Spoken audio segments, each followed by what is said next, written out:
que pido un fuerte aplauso por vosotros y por haber llenado esta sala. Y luego los jóvenes no leen, maldita sea. Bueno, pues bienvenidos a este sexto encuentro internacional de fomento de la lectura. Voy a comenzar lanzando una pregunta al aire. Hoy vamos a hablar muchísimo, vamos a hablar de jóvenes, vamos a hablar de literatura, de BookTube, y vosotros vais a tener la oportunidad de hacer todas las preguntas. Quiero que nadie se vaya de aquí sin ninguna duda. Voy a lanzar yo la primera pregunta al aire, no la voy a contestar, ni ninguno de vosotros. Y luego al final de la charla vamos a retomarla, si os parece bien. Bueno, si no también.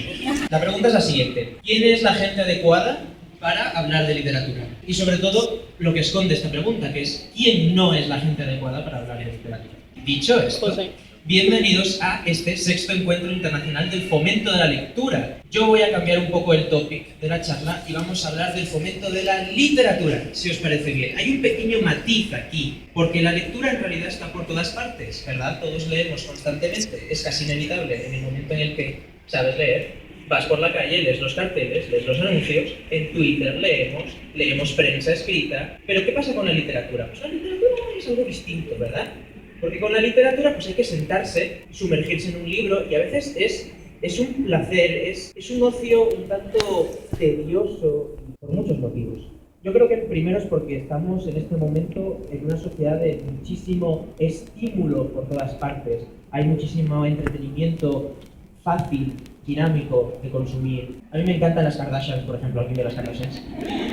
Mi favorita es Kendall, ¿vale? Pero la literatura es algo más simplificado. ¿Cuál es el método para fomentar la lectura? Leer el Quijote. Bueno, desde hace ya un tiempo estamos planteando a nuestra juventud, que son los adultos del mañana y son los que escribía el Quijote, cuando Cervantes escribía la Galatea. No estaba pensando en un adolescente de 15 años, lo siento. Estaba pensando en gente adulta, porque vivía en una época en la que jóvenes y niños no podían tener el lujo de leer un libro. Es más, vivía en una época en la que muchos adultos no podían tener el lujo de leer, y escribía para una élite aristocrática del barrio de las Letras de Madrid. Y sin embargo, hoy en día estamos cogiendo esos libros que él escribió para gente adulta, y se los estamos dando a chavales, y les estamos diciendo, lee este libro, te va a gustar. Y vamos más allá y decimos, lee este libro, te va a gustar y le vas a coger gusto a la lectura. No, te va a pasar lo que me pasó a mí, lo que le pasó a toda la clase y lo que seguramente os haya pasado a muchos de vosotros. Vas a coger ese libro, vas a leerlo y no lo vas a entender. Y vas a decir, soy tonto. Este libro me está llamando tonto. No me gusta que me llamen tonto. Las películas que veo no me llaman tonto, la música que escucho no me llama tonto y sin embargo la literatura me está llamando tonto, pues no voy a leer. Voy a dedicarme a otros ocios que me diviertan muchísimo más. ¡Bum! Estamos matando lectores. Y es muy difícil recuperarlos después. No nos damos cuenta de que para entender algunos clásicos como La Celestina, yo siempre pongo este ejemplo, hace falta tener casi filología. ¿Cómo hacemos entonces para fomentar literatura en esta sala llena de jóvenes? La respuesta es muy fácil. Tenemos un tipo de literatura que se llama literatura infantil y juvenil. Oh, Dios mío, ¿ha dicho lo que creo que ha dicho? ¿Literatura juvenil? Vale, y si os digo La Isla del Tesoro, y si os digo Mark Twain, y si os digo Huckleberry Finn, y si os digo Las Crónicas de Narnia, y si os digo Roald Dahl, y si os digo Peter Pan, y si os digo El Principito, todo esto está catalogado como literatura infantil y en ocasiones juvenil. Y sin embargo, nadie me negará que estas obras han llegado a donde están por lo cuidado de su prosa, lo universal de sus personajes, su estilo, atemporal. Incluso les cuesta decir que sea juvenil porque lo consideran grandes obras. Pues fíjense, sí, estaban pensadas para entretener al público joven.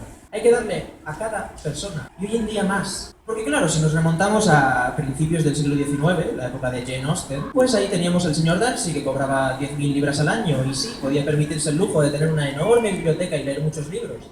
Y en aquella época la gente no leía, pero la gente no leía porque no todos eran el señor Darcy. Y sin embargo, hoy todos somos un poco el señor Darcy. Pero somos gente que trabaja, que tiene escuela, o que tiene una casa, una familia y tiempo libre en ocasiones y puede leer libros. En vez de eso, hacemos es ver la televisión, o ir al cine, o estar en internet. Lo cual no tiene nada de malo. No estoy diciendo que este tipo de ocio mate la lectura. Yo estoy aquí, hoy, en México, hablando de esto gracias a internet.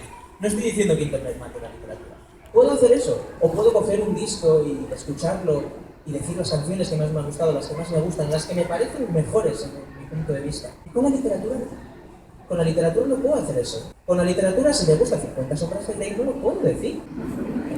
Sí, os reís, ¿eh? ¿Sabéis cuál es el segundo libro más leído en México? 50 sombras de Grey. ¿Y sabéis cuál es el primero? La Biblia. Esto sabe mucho porque presidente. ¿Por qué yo no puedo decir, mira, me gusta la literatura juvenil, he llorado muchísimo con John Green, sí, y volvería a hacerlo? O con El Principito, el tercer libro más leído de este país. O con cualquier otra obra. No podemos, porque hay una serie de personas y dicen lo que tenemos que leer, lo que no podemos leer, lo que está bien que leamos, lo que nos tiene que emocionar, lo que no. Hay muchísimo elitismo en la literatura. Oigan, dejemos de hacer esto. Disfrutemos de los libros como disfrutamos de las películas, como disfrutamos de la música. Dejemos que los jóvenes lean su literatura juvenil. Y si hay padres en la sala, pues cuando les venga su hijo y les diga que ha llorado con los Juegos del Hambre, o con Divergente, o con Las Ventajas de Ser Invisible, felicítenle y denle una oportunidad a ese libro, igual les emociona también.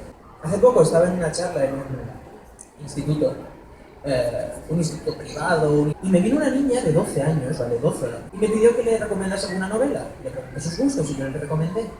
Y al final de la charla, me vino el padre de esta niña, con malos humos, y me dijo, oiga, yo no le pago una educación a mi hija para que lea pseudoliteratura.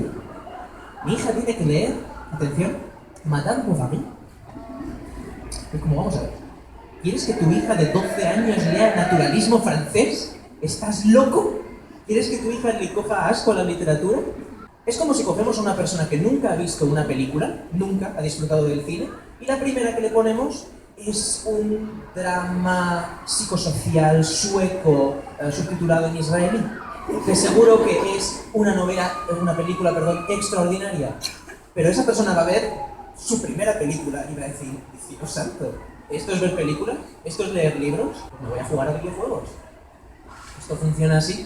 Y es triste porque hay grandes clásicos en literatura y hay grandes libros hoy en día en literatura. Sagas como Harry Potter. ¿Cuántos aquí han leído Harry Potter? Bravo, maldita sea. No, y menos mal que existen y que todavía hay esperanza para los jóvenes lectores y que no tenemos que seguir cogiéndole gusto a la Celestina o al Guzmán de Alfarache o al Quijote. Voy a deciros algo, no leí ni un solo libro de todos los que me mandaron en el instituto. Llegaba el profesor y me decía, tienes que leer este libro, y yo, perdona. ¿Tengo qué? En su escuela le mandaron leer El niño con el pijama de rayas, pero a nadie le gusta esa novela. Yo creo que hay mucha gente a la que le debe gustar esa novela. Pero acabamos de plantear algo muy interesante. Te mandaron leer una novela. Hemos entrado en una dinámica de un montón de profesores diciendo a los alumnos, tienes que leer esta novela, y el día tal te voy a examinar de esta novela y tienes que habértela leído, porque si no, no pasas el examen. Y la lectura se convierte en un castigo. Y los padres dicen, cuando te acabes de leer este libro podrás jugar, y cuando acabes de leer esta novela podrás ponerte con los videojuegos o ver la tele. Lo que estamos haciendo con eso es crear en la juventud ese sentimiento de que leer es una obligación, que leer es un deber, un trabajo, un esfuerzo, algo molesto. Y no estamos creando el sentimiento de ocio, de diversión.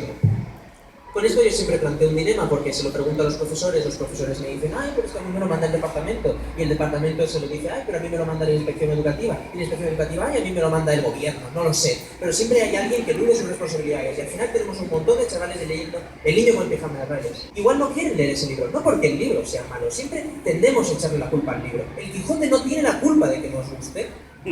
Ese profesor tiene la culpa, porque os está mandando leer un libro que muchas veces no podréis ni siquiera entender. Hay gente que está leyendo la Celestina sin haber leído primero la Biblia y no va a entender más de la mitad de las referencias que hay en la Celestina, que son puramente religiosas. No estamos sabiendo enseñar los libros, pero los libros nunca son el problema. El niño de pijama de rayas no es el problema. El problema es que no te han preguntado qué quieres leer o sencillamente qué te gusta. Porque igual a ti no te gusta el realismo histórico, igual a ti te gustan los piratas, o te gustan las aventuras, o te gustan las princesas, me da igual. El tema es que igual no te gusta el niño con el pijama de rayas, ese profesor no te ha escuchado. Y entonces tú tienes que leer el pijama de rayas, tienes que examinarte del pijama de rayas. Y se convierte en un deber. Y ese es el problema. Tenemos que cambiar esa mentalidad de te mando a leer este libro, me voy a internet a ver el resumen del libro y hago el examen del libro. El bloqueo lector o sencillamente esas ganas de repente de no quiero leer, es algo completamente normal y legítimo. Leer es un ocio y a veces no te apetece hacerlo. A mí me encantan los macarrones con queso, pero no estoy comiendo macarrones con queso todo el día. Entonces, sencillamente tenemos que dejar de plantearnos que debes leer. Debo leer y tengo una lista interminable de libros por leer, pero no tengo ganas de leer. Vale, está bien. Vete a ver Netflix o vete a internet y métete en el canal de algún booktuber y de repente mira sus recomendaciones, mira a ver qué le gusta o cómo él salió de ese bloqueo lector. Pero no te lo tomes como una obligación, porque eso va a hacer que te obsesiones mucho más. Tengo que leer, pero no quiero leer, pero tengo que leer, pero no quiero leer. Y al final, no vas a leer. Y al final vas a acabar yendo a Netflix igual, entonces haz un ejercicio. Yo acabo de entrar a la universidad y estoy como que mis maestros me piden leer mucho del Quijote. Bueno, un profe me dijo, tienes que leer el Quijote si no eres como que una ignorante o algo así. Oh.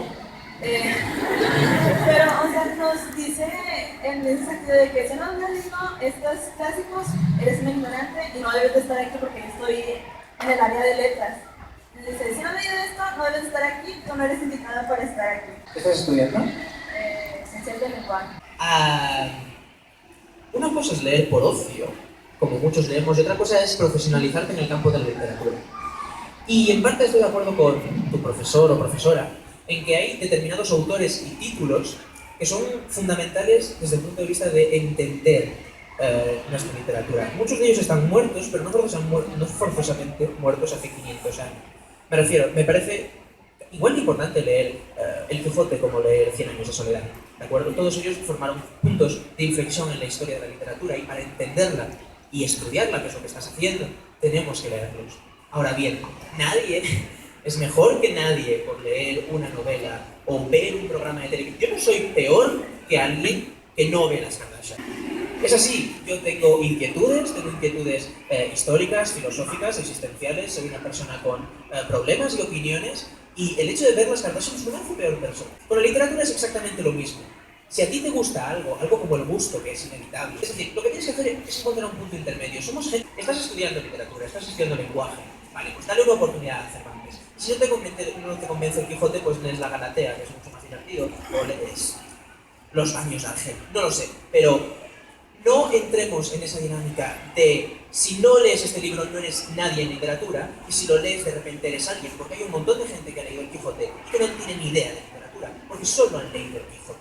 Entonces dile a esa profesora directamente que por supuesto leerás el Quijote y leerás a los grandes, pero que eso no te va a hacer estar mucho más formada en literatura. Y sobre todo que te explique el Quijote, porque muchas veces es como, lee el Quijote, pero el Quijote es complicado. Y el trabajo de los profesores es mostrarnos lo que ha aportado el Quijote. ¿Qué harías tú si tuvieras esta misma sala llena de niños de 12, 11 negados a la literatura? O sea, ¿qué harías tú? Dios, maravilloso trabajo. Primero les trataría con un inmenso respeto. Tendemos a creer que como somos más adultos, estamos en predisposición de decir lo que debe gustarles y lo que no, porque tenemos los años y la experiencia. Eso es mentira. Una persona adulta tiene exactamente las mismas inquietudes, lo que pasa es que tiene como una fachada, no puede mostrarlo. Pero las personas que tienen más recorrido tienen la misma necesidad de encontrar su lugar en el mundo. Y a veces se sienten perdidas y a veces no saben qué hacer, pero tienen como que tener esta fachada. Y entonces cuando hay un profesor y tienes una clase llena de niños que te admiran, porque aunque no te respeten, has llegado ahí arriba y ellos no, porque ellos son pequeños, primero tienes que tratarles con exactamente el mismo respeto. Y no tienes que decirles, lee este libro. Porque tú a un adulto de tu misma condición no le dirías, lee este libro. Se lo recomendaría. Entonces lo primero que tenemos que hacer es respetar muchísimo a nuestros niños y a nuestros jóvenes. Preguntarles. Es tan sencillo como decirles, ¿qué os gusta? ¿Qué queréis leer? No podemos darle el mismo libro a una clase de 30 niños distintos. Porque igual aciertas con uno, pero ¿qué pasa con el resto? Tenerles en cuenta, es tan sencillo como eso. Les diría, ¿qué queréis leer? ¿Qué os gusta? Cogería un inmenso catálogo, porque existe un inmenso catálogo de literatura infantil y juvenil, y les daría.